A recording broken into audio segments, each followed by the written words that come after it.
So, Are you listening, folks? We've got Michael Abels' question here now. And you don't know how I tip my hat to this guy. I first heard global warming back in 1991. I just recently, much to my chagrin, discovered urban legend. You've got to hear this stuff. This guy's off the charts, or shall I say, on the charts. Okay, but you go ahead. this is the first time we've met, Right. And First time we met. I've looked up to this man my whole life, or my whole professional life, and it's a real pleasure to meet you.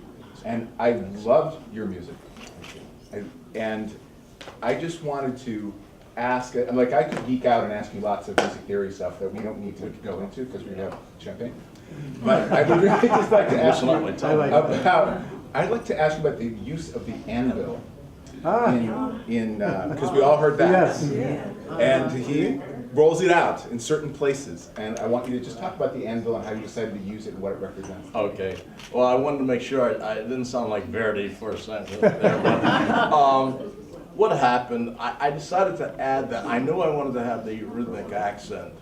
And there are 3 instruments involved, all of them in some way associated with African American experience. First of all, I was at Monticello, was it Jefferson's house, home and plantation? Yes. And for the first time, I was like, we went to the slave section, and I saw the ironworks department, and I was surprised. It just hadn't occurred to me that someone had to have the craft and develop the skill to make the horseshoes for the horses and keep the plows sharp and all of that, and that there were skilled iron laborers on the plantation. And I saw an anvil right there. So if you go to Jefferson Place, you'll see that. That is what made me decide on the anvil. The other 2 instruments going along with it, which also relate to our experience, is with a whip and a drum.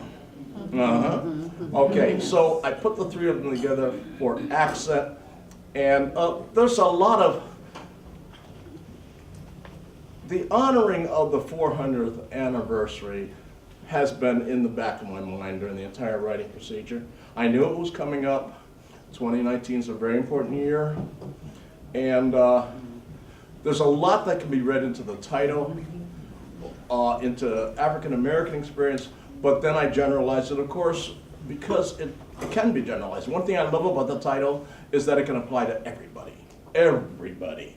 And like I said before the performance, everybody in that room and everybody in this room have had moments when they said, if I could just get through this, if I could just keep holding on, if only things can get better the next day, if only they'll end the shutout and I can get paid at the end of the month.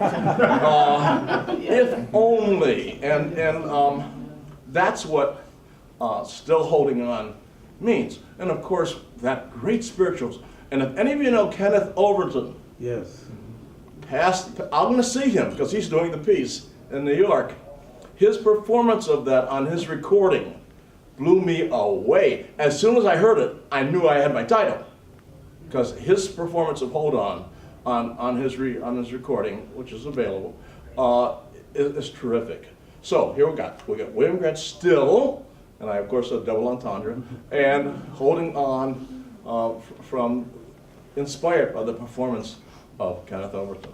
So that's how all of that came about, Michael. So I knew there was a wonderful story about that. I'm really glad. Are we ready to toast this man?